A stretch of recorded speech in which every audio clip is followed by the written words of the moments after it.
पंचतंत्र की कहानी जादुई पतीला magical pot story in Hindi. सालों पहले पीतल नगर में किशन नाम का एक किसान रहता था। वह गांव के एक जमींदार के खेत पर काम करके किसी तरह अपना घर चला रहा था। पहले किशन के भी खेत थे, लेकिन उसके पिता के बीमार होने के कारण उसे अपने सारे खेत बेचने पड़े।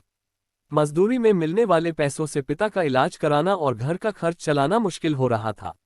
वो हर दिन सोचता कि कैसे घर की स्थिति को बेहतर किया जाए। आज भी इसी सोच के साथ किशन सुबह सुबह जमींदार के खेत पर काम करने के लिए निकला।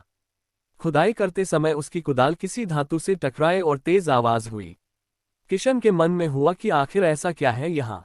उसने तुरंत उस हिस्से को खोदा तो वहां से एक बड़ा सा पतीला निकला। पतीला देखकर किशन दुखी हो गया। किशन के मन में हुआ कि ये जेवरात होते तो मेरे घर की हालत थोड़ी सुधर जाती। फिर किशन ने सोचा कि चलो अब खाना ही खा लेता हूँ।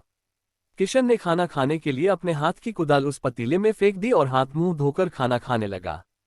खाना खत्म करने के बाद किशन अपनी कुदाल उठाने के लिए उस पतीले के पास पहुंचा। वहां पहुंचते ही किशन हैरान हो गया। उस पतीले के अंदर एक नहीं बल्कि बहुत सारे कुदाल थे। उसे कुछ समझ नहीं आया। तभी उसने अपने पास रखी एक टोकरी को भी उस पतीले में फेंक दिया। वो एक टोकरी भी पतीले के अंदर जाते ही बहुत सारी हो गई। ये सब देखकर किशन खुश हो गया और उस जादुई पतीले को अपने साथ घर लेकर चला आया। वो हर दिन उस बर्तन में अपने कुछ औजार डालता और जब वो ज्यादा हो जाते तब उन्हें बाजार जाकर बेच आता। ऐसा करते करते किशन के घर की हालत सुधरने लगी। उसने इस तरह से बहुत पैसा कमाया और अपने पिता का इलाज भी करवा लिया। एक दिन किशन ने कुछ गहने खरीदे और उन्हें भी पतीले में डाल दिया। वो गहने भी बहुत सारे बन गए। इस तरह धीरे धीरे किशन अमीर होने लगा और उसने जमींदार के यहाँ मजदूरी करना भी छोड़ दिया। किशन को अमीर होते देख जमींदार मोहन को किशन पर शक हुआ। वो सीधे किशन के घर पहुंचा।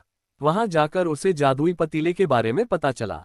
उसने किशन से पूछा, तुमने ये पतीला कब और किसके घर से चुराया?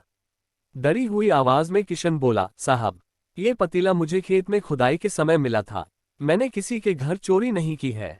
खेत में खुदाई की बात सुनते ही जमींदार ने कहा, यह पतीला जब मेरे खेत से मिला तो यह मेरा हुआ।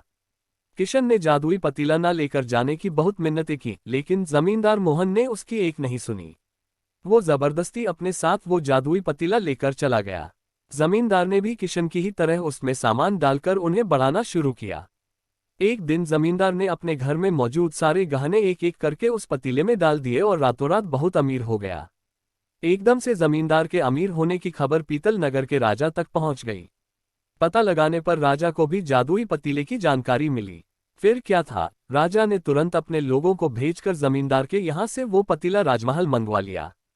राजमहल में उस जादुई पतीले के पहुंचते ही राजा ने अपने आसपास मौजूद सामान को उसमें डालना शुरू दिया। सामान को बढ़ता देखकर राजा दंग रह गया। होते होते आखिर में राजा खुद उस पतीले के अंदर चला गया। देखते ही देखते उस पतीले से बहुत सारे राजा निकल आए। पतीले से निकला हर राजा बोलता, मैं पीतल नगर का असली राजा हूं, तुम्हें तो इस जादुई पतीले ने बनाया है। ऐसा होते होते सारे राजा आपस में लड़ने लगे और लड़कर मर गए। लड़ाई के दौरान वो जादुई पतीला भी टूट गया। जादुई पतीले के कारण राजमहल में हुई इस भयानक लड़ाई के बारे में नगर में सबको पता चल गया। इस बात की जानकारी मिलते ही मजदूर किशन और जमींदार मोहन ने सोचा, अच्छा हुआ कि हमने उस जादुई पतीले का इस्तेमाल सही से किया। उस राजा ने अपनी मूर्खता के कारण अपनी जान ही खो दी। कहानी से सीख। जादुई पतीले की कहानी से दो सीख मिलती हैं। पहली कि मूर्खता का अंत बुरा ही होता है।